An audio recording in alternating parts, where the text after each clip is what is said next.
Well, hello everyone. I'm Dinkle. I fly with Brave Newbies. Who do you fly with? No, come on, people. I need a little more. All right, let's try this again. We'll do it again. Let's roll the tape again. Hi, I'm Dinkle with Brave Newbies. Who do you fly with? That's more like it. All right. People that are watching at home on YouTube or Twitch later, who do you fly with? I see you out there. Type something. Okay, great. All right. So with that done, let's get into what this is all about.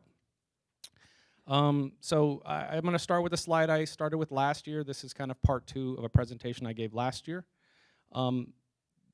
This is what I start with, something that people don't like to think about a lot, or maybe they just don't think about it, is that when things go wrong in EVE at the big level, it's almost never you lost a battle. It's almost never you lost a ship. It's almost never something that we consider a victory in the game. It's morale. And I'm going to tell you 2 quick stories. First story is ULAX. So some of you might have been there. The Legacy Coalition had been getting its head kicked in for a couple of months, rolling back. We'd lost several keep stars up to this point. And the Winter Coalition and their friends from the north were just stomping us. And the morale was pretty low at that time. And people were concerned, like, if we lose this fight we're going to have in ULAX, that's it. We're going to get kicked out of the south and there's nowhere for us to go. This was bad news. So the fight happens, and we lost the keep star, right? We lost the objective. The keep star was killed by the bad guys. But because of what happened the day after, when we camped in the enemy Super and Titan fleet for like 5 days, it went from being the loss of this valuable, important structure to a huge morale boost and a humiliating defeat for our enemy. Now remember, we lost the keep star. Like, that just evaporated. That fight effectively ended the war, and it changed the meta of the game of how people fought. But we lost. We lost the keep star. This fight, or not fight, happened just a few weeks ago in 03 TAC 4, where Winterco had their main staging keep star in Deterid. And Legacy Coalition and Winter Coalition had been fighting for about 6 months on a daily basis. For all this talk of stagnation in EVE, the entire south of the map was fighting every day over stuff, right? Some of you were there. And so through a long series of events, this keep star here gets reinforced. And they're going to go into the armor timer. And so the Legacy Coalition says, hey, let's have some fun and assemble and rally the troops. Well, maybe we can kill this thing. That would be awesome. And on the Winter Coalition side, they're like, this is it. This is we have to stand up to this. Bring everything you have. Log in every alt, every Titan, everything you have. We are going to defend. We're going to fight here. And they did. They showed up, and there were 200 Titans, which I think are this blob here. They brought 200 Titans to the fight. And the Legacy Coalition said, we can't fight that, right? And then Legacy had a smart idea, tactical idea, and at the time that this was being repaired, they sent out Intosis fleets, and 15 iHubs got flipped in 1 hour, okay? And the Winter Coalition leadership is faced with an impossible choice. Do we stay and defend the keep star, or do we leave and go try and stop all this intosising? Because if they get 15 iHubs reinforced, we're not going to be able to match that again, right? So they defended the keep star, all right? They won this battle.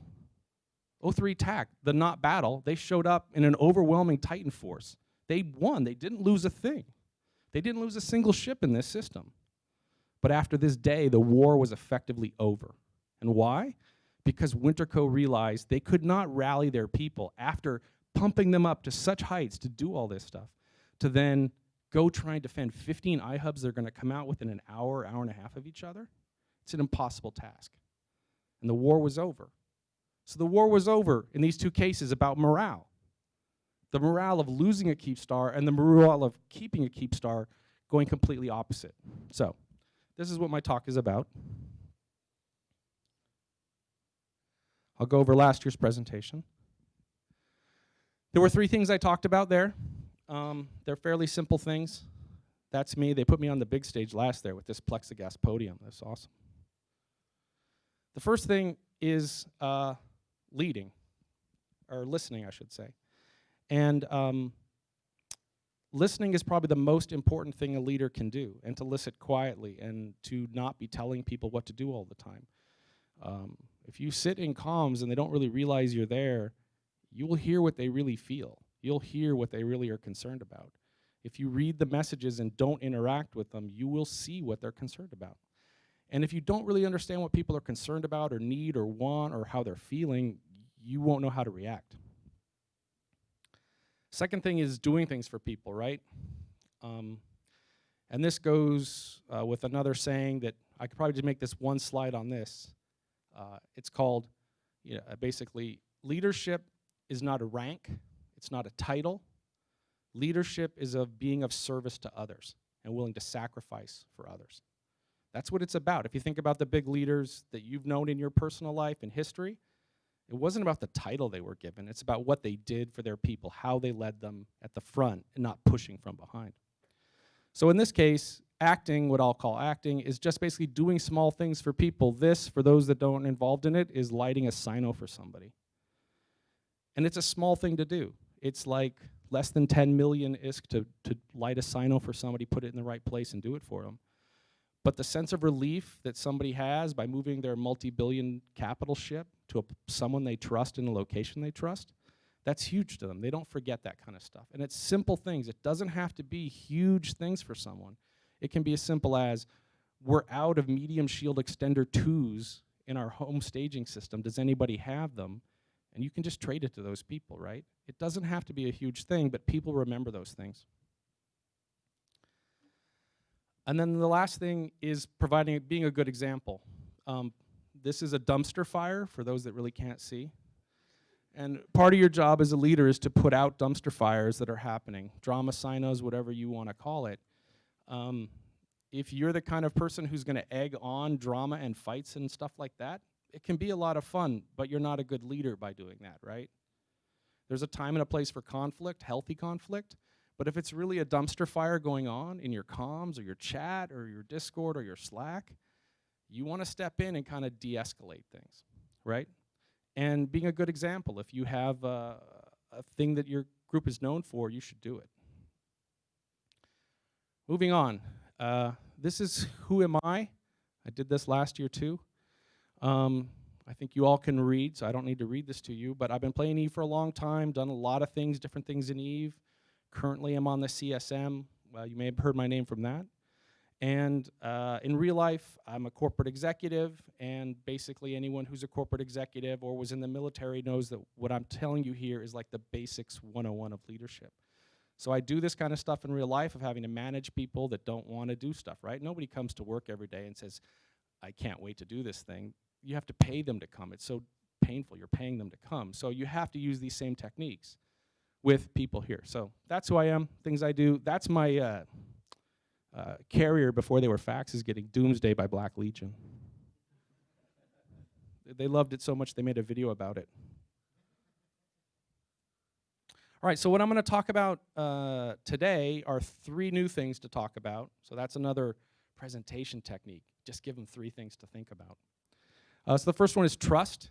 The second one is communication. And the last one is curiosity. So we'll go through each one of those. So trust is probably the most critical element in group cohesion that you're going to have.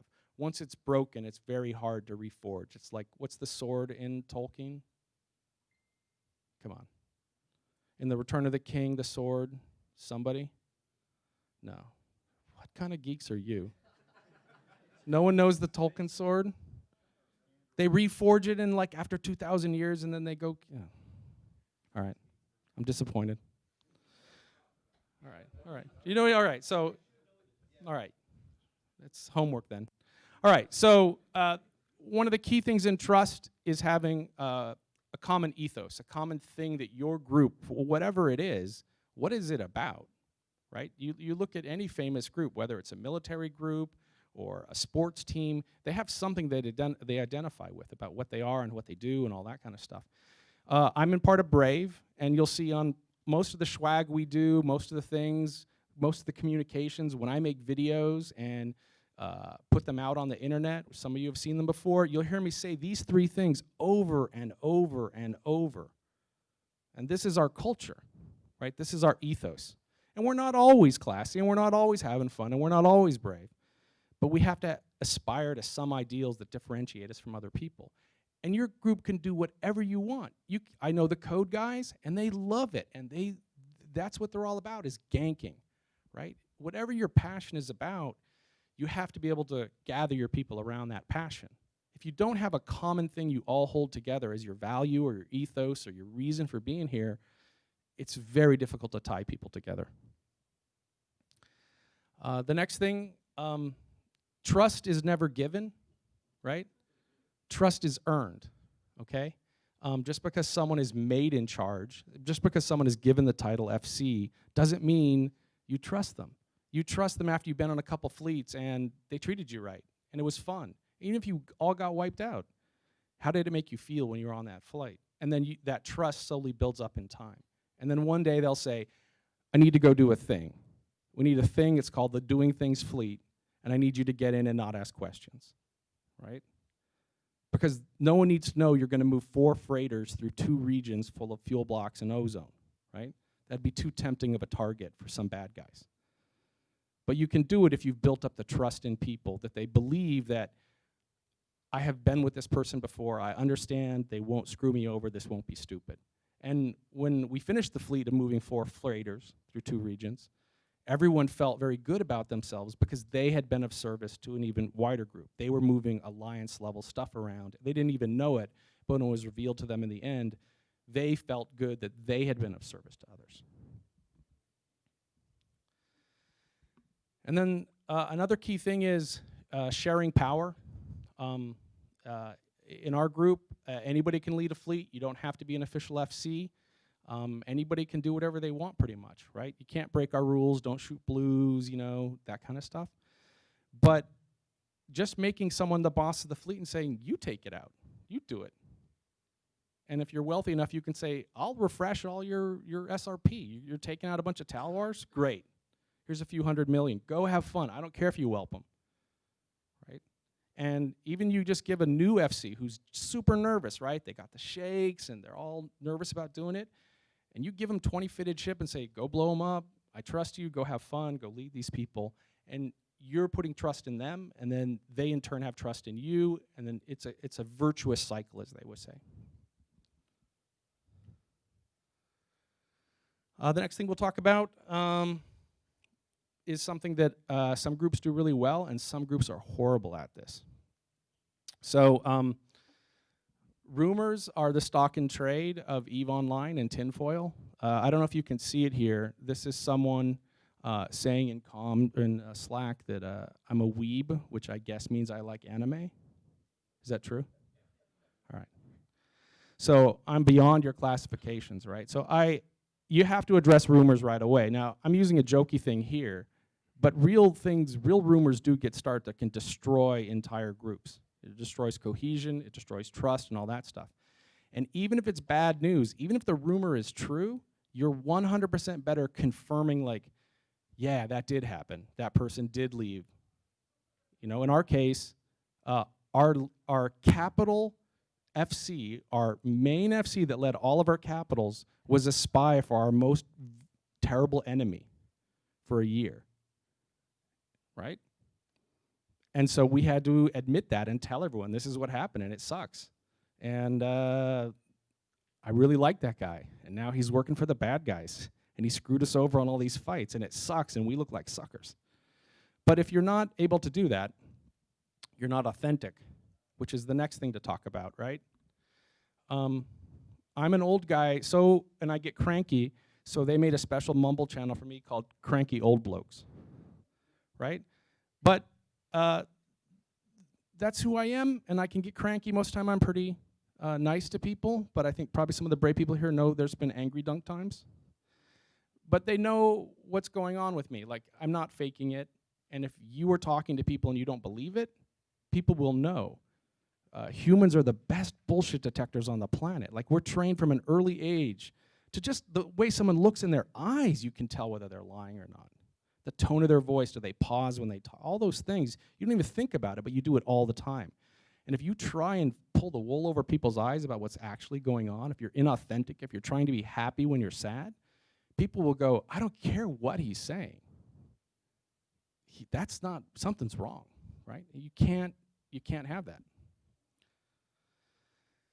And the last thing is, in this communication, is specifics and being able to give people detailed things, not hand waving. People don't like hand waving. You know, there's only so long you can like, rah, rah, we're the best, everything's awesome, right? This little thing here I made when we were getting kicked out of our time in catch. It was a terrible time, very frustrating. And people wanted to pretend like it wasn't happening. So I would do these do's and don'ts where I gave them clear, this is what you need to do. What is it? Don't pretend like this doesn't suck. Like, you have to be clear with people. I'm telling them exactly what to do. Evac, place a jump clone, join the fleet, you know. If you're not specific on telling what to people to do, especially in a crisis situation, they will panic and they will do the wrong thing. So even if you don't have a great answer of what to do, you're better off saying, do this. This will help. Do something. And so you see a lot of groups, what's called a fail-scade. And what happens is they don't follow these things. Fail-scades are almost always failures of morale, turning into rumors that get unchecked. People lose trust. They don't know what to do. And it all falls apart in like one day. Like, you've seen it. It happens in real time on Reddit, right? You're just watching these things not happen. And that's how things fall apart.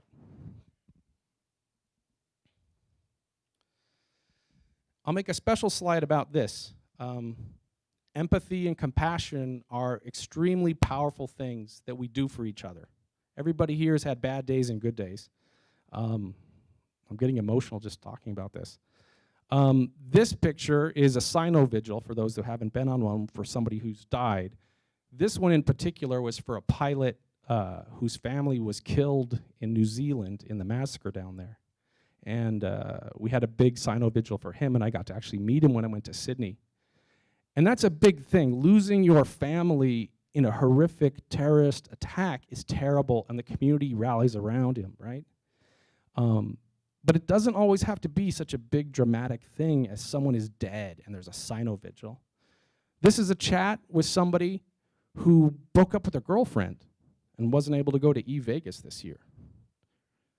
That's it. Like, it's in the big picture of your life, it's not a huge thing. But to him, it meant a lot that we were checking in on him over this thing going on in his life. So having sympathy and empathy for people, even when they are having a bad time because of their own decisions, right?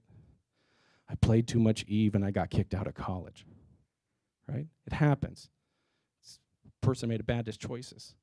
So if you can ever find the chance, even though it goes against, like, you want to tell them, like, here's how you fix it, which is a typical, like, gamer thing, like, you should have used the meta version of the shield extender instead of the Tech 2 version. There's a time where you don't want to do that. When somebody's going through an emotional thing, you just want to say, I'm here for you, I hear what you're saying, I feel you. They don't want to be told. No one needs to be told it sucks to have your family killed. No one needs to be told it sucks to have your girlfriend break up with you. They just want somebody to talk to. And having empathy, again, builds trust, that kind of stuff. So there's a good quote from Maya Angelou there at the bottom. The next thing is curiosity. So what I'm curious now is I see like just a ton of blank faces and I can't read the room. So is this what you wanted to hear? Okay, all right, good. All right, so curiosity. Eve is a game where you never can know it all. There will be people who claim they know it all.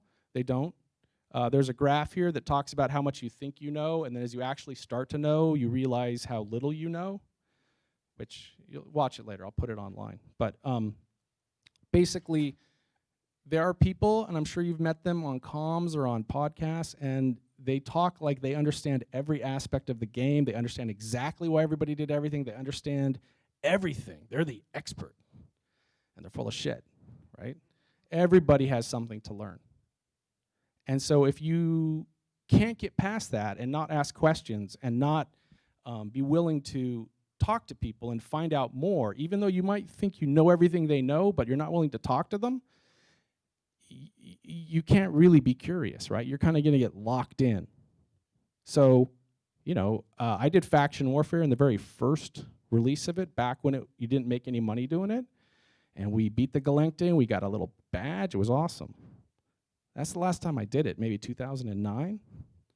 So now I'm on the CSM and I got to know about faction warfare. And I'm like, I'm a captain in the Kadari militia and I beat the Galente, so I know everything I need to know. Well, turns out things have changed in faction warfare since I did it.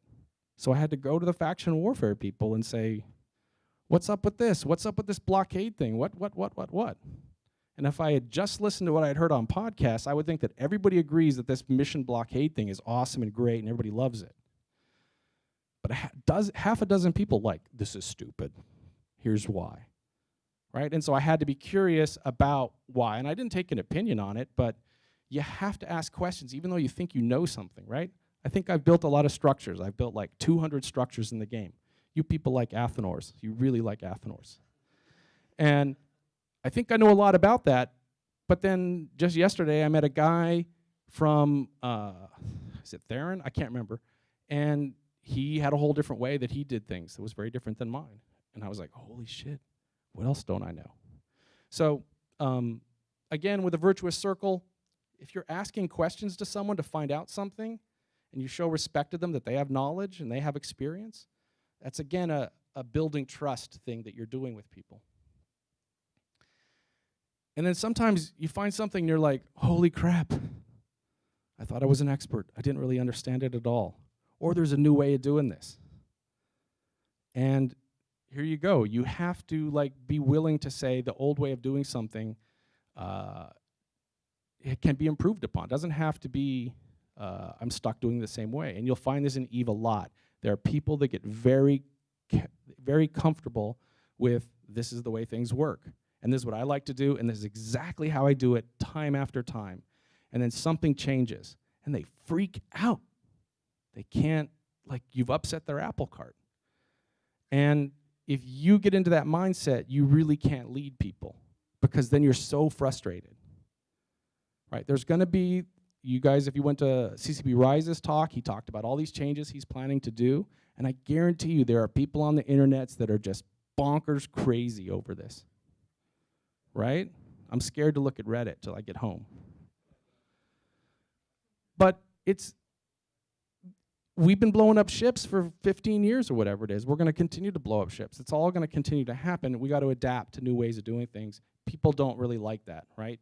But if you're going to lead, you have to be able to say, so they're making the combat interceptors and the Jaguars going to get nerfed, and okay, what does that mean for us? Where's our opportunity? Are we going to get rich making these new interceptors? What do we need?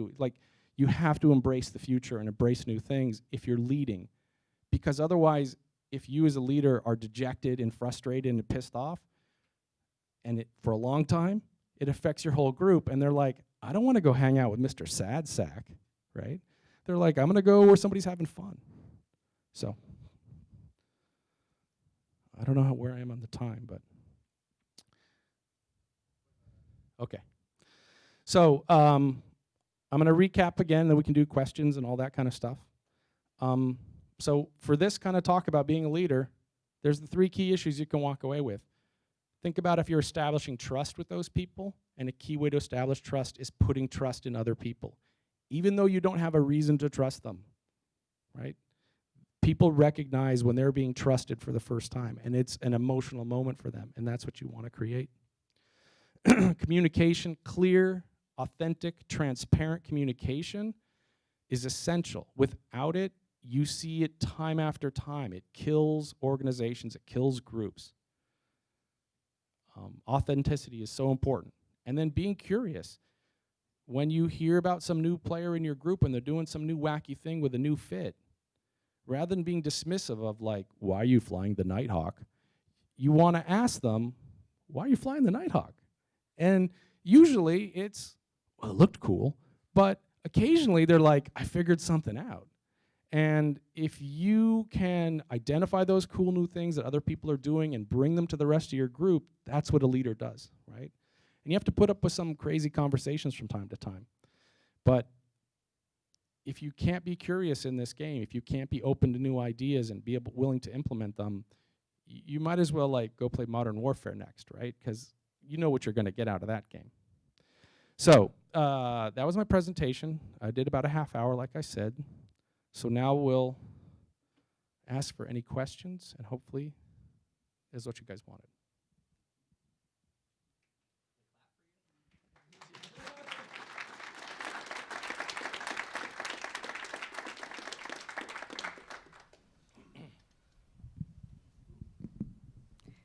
A question regarding the trust. So, obviously you want to be able to empower players by trusting them. Is there any advice you would have on how to avoid getting screwed over by being too trusting? Or is there a line that you can kind of go over? As I, for example, experienced where I was trying to be very trusting and I got kind of screwed over. So just being able to distinguish the two is something I'm kind of interested in. Well, it's starting small, right? You don't want the first trust is, can you move this Titan for me? You want the first thing to be, can you do a small thing for us? Or I trust you to go take these 20 characters and go have a fleet. So start small and let it build.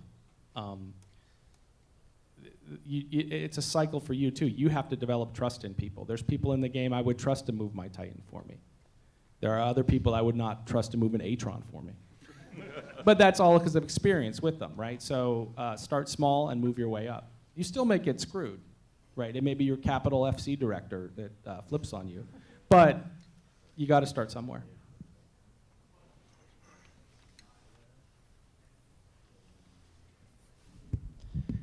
Do you have any good communication techniques or tips, maybe techniques that you've utilized that you find are particularly valuable or particularly effective versus others that, aren't so much? I think it's very specific to who you are as a person, right? I'm on that extroverted scale. I'm like way over on the E side. So I'll like make videos in my my dining room where some of you have seen my videos where I'm doing all kinds of stupid stuff and I'm completely comfortable looking like a jackass doing it, right? You've seen the videos. Oh, there's me in my dining room doing shots with asking CCP for salvage drones here. My wife's sitting over here going like, oh my God, I can't believe I married such a geek, right? That works for me. It's not going to work for everybody. If you aren't comfortable with that being on the internet for the next 50 years, it's probably not for you, right? You may be a writer. You may be somebody who wants to record it. A lot of state alliances are recorded. They're read out. So it has to be authentic to you, what you're comfortable with. For me, I like the videos. I like just talking to people. I like that personal interaction. It's not for everybody. Some people are really good writers. Some people like make diagrams. In our group, there's very complicated diagrams where you're supposed to put all your ships, right? And it's good communication to do that. But everybody's comfortable with what they're comfortable with. So try a lot of things and see what you like.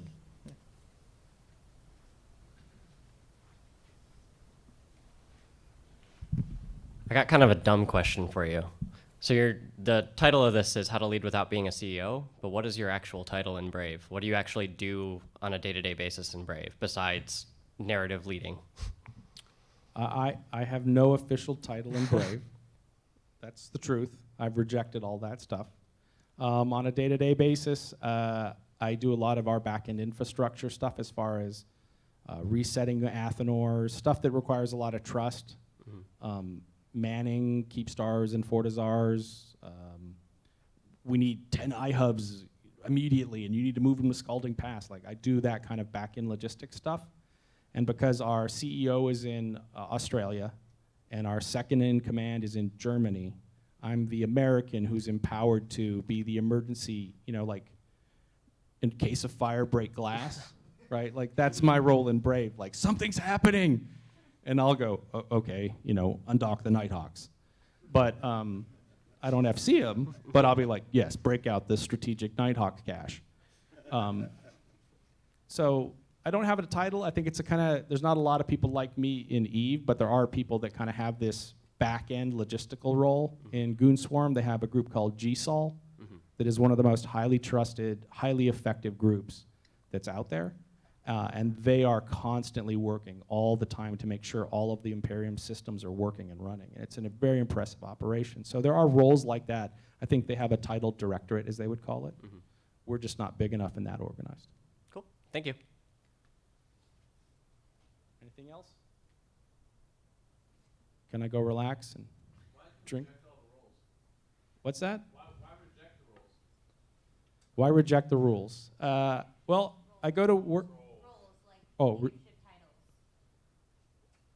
Well, I have roles in the game, right? Like I can do things because that you click on buttons. But as far as a title, the truth is I don't want to be in charge, right? I go to work every day and I go to an office and I have a staff and I have to go to meetings and I have to deal with other vice presidents and all that stuff. And they pay me to do that, so I do it. I don't want to do that in my spare time. I don't want to be in charge, right? So I'm happy to help and I help when I can, but like while I'm here at Vegas, I said, I'm not laying any sinos while I'm in Vegas. You're on your own, right? I'm not resetting the moons while I'm in Vegas. So I don't want to feel extra pressure. I already feel enough kind of internal pressure to help people out and do things.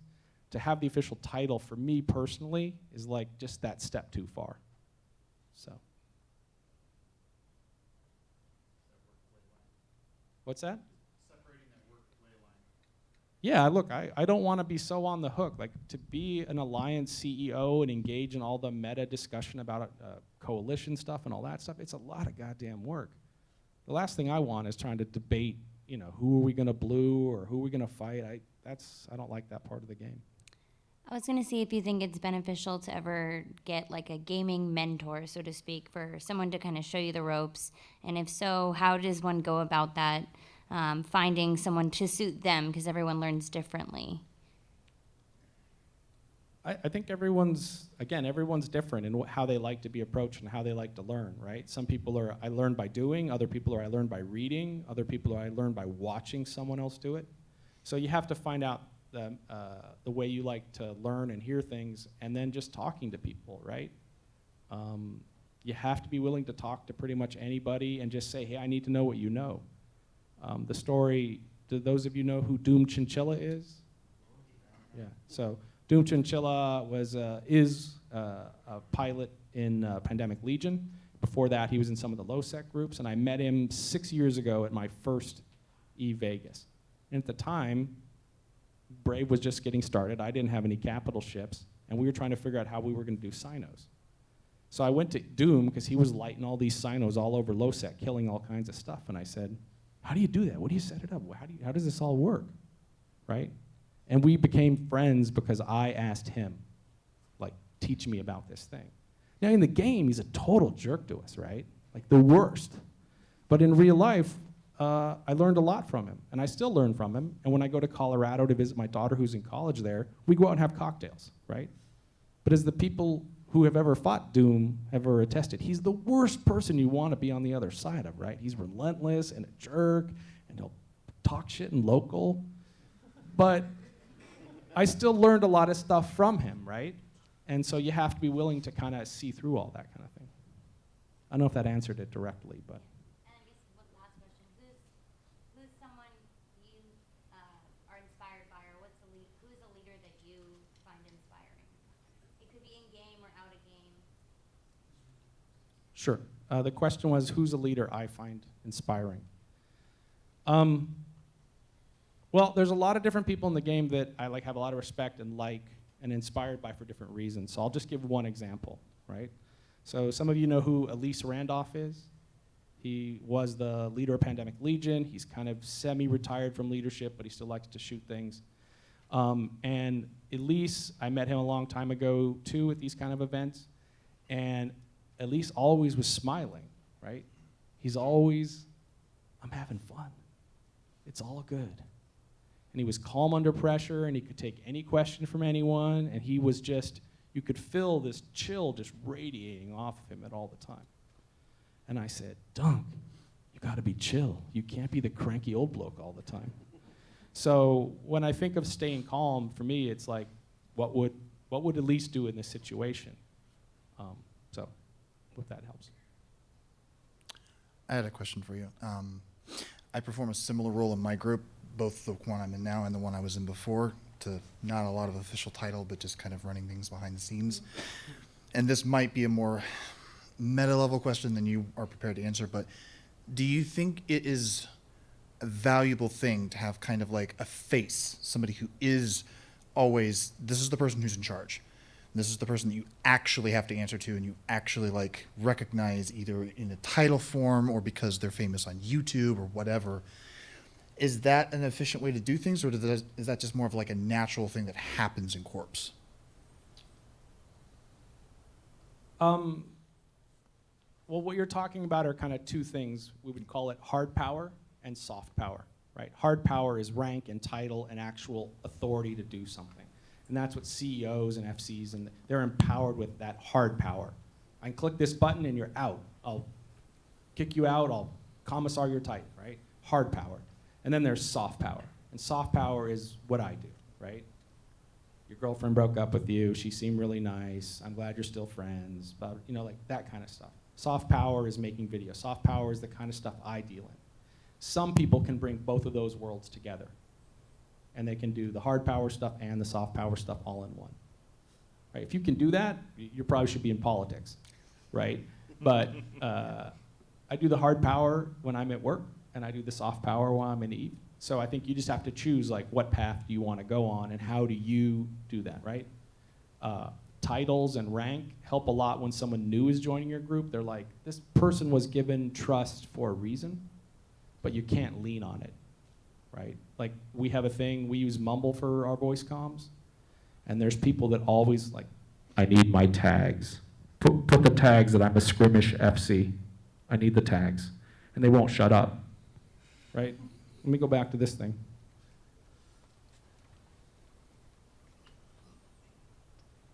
This guy here basically left Brave to go to test because we wouldn't give him the title of head uwu, whatever that is.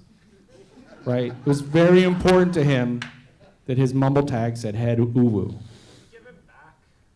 What? Yeah. We give him back. It's too late.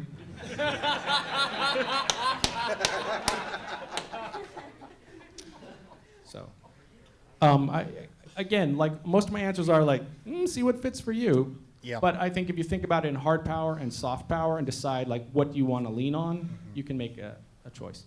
Thank you.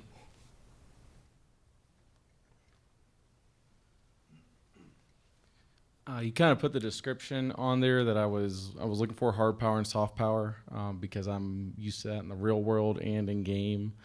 I've actually probably gonna get in trouble for saying this, but I keep getting promoted every time I miss a meeting. So yeah, because of the level of trust there that they have with me, they're like, this is the perfect guy for that, and so on and so forth. Trust leads to my position within my corporation. Where do you see the level of success between hard power and soft power? Where do you see people burn out more?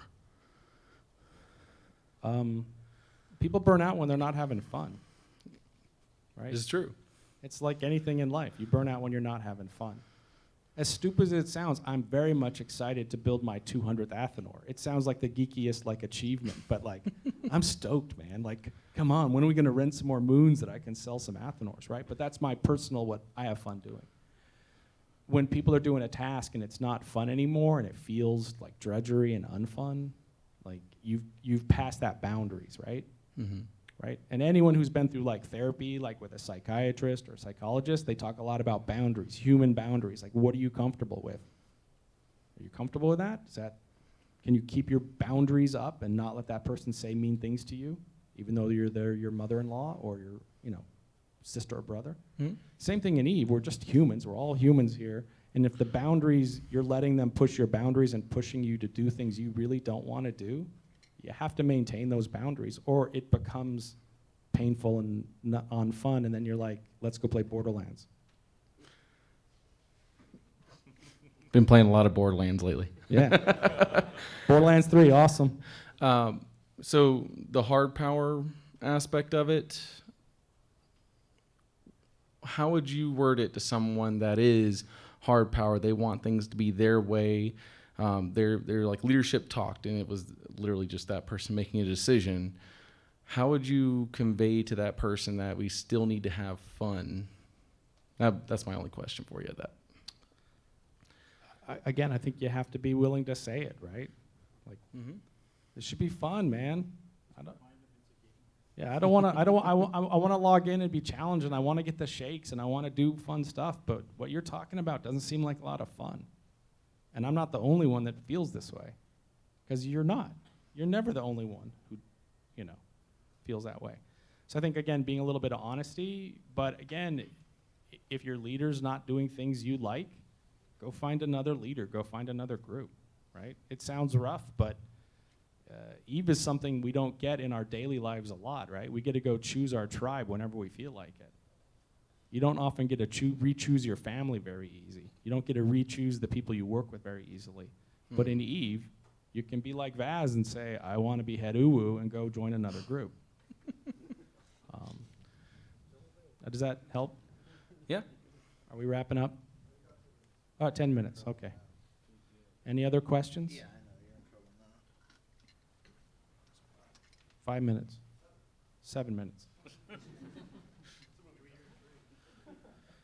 As you mentioned with Brave, anyone can lead a fleet, anyone can do that. I've been trying to take that role a lot in my corporation. Do you have any suggestions for getting people interested when you're not well known for leading that sort of content, to get people to show up, get people want to go on those roams, that sort of thing? Free ships helps. Wacky titles helps. Like something that seems outside of the ordinary. Like if you just say, we're roaming, we hope to find a fight, but we may not find it, it may be boring and dull. Like no one wants to go on that fleet. Like, people want to go on like quantum supremacy fleet, and then they'll join just to find out what you're talking about. But it doesn't have to do with quantum supremacy. It's just anything that can seem out of the ordinary, get people interested, because people are often just sitting there spinning their ship in the station, waiting for something to do. And if it sounds like, we may have some fun, and it may be, I hope we get, and we may go 20 jumps and not find anything, and and then we'll fly back. Like no one wants to go on that fleet. But if you're like, we're the Flying Ferrets, and it's awesomeness, and we're all flying Talwars or Arbitrators or 30 Nudie Dragoons, like it doesn't matter what it is. If you can create a sense of excitement by just being stupid, people will respond.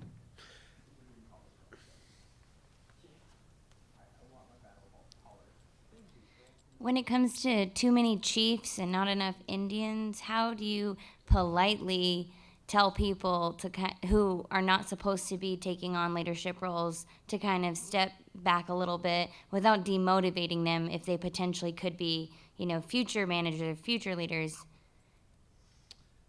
That's a harder one. You have to basically recognize, you would acknowledge their contribution, like, that's an interesting idea. We have to think about it. There's some other things at play here, and we might not go that route, but I appreciate you doing this, but we're gonna figure this out. We're gonna have a decision, or we're gonna make a choice in the next day or so.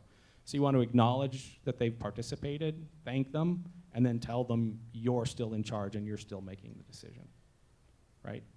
Because you're dismissing them a little bit, but you're kind of like, you're not real fun at this party, so out you go, right? So. Anything else, or should we wrap it up? All right. Thank you all for coming, putting up with my random ideas. Have a good rest of Vegas.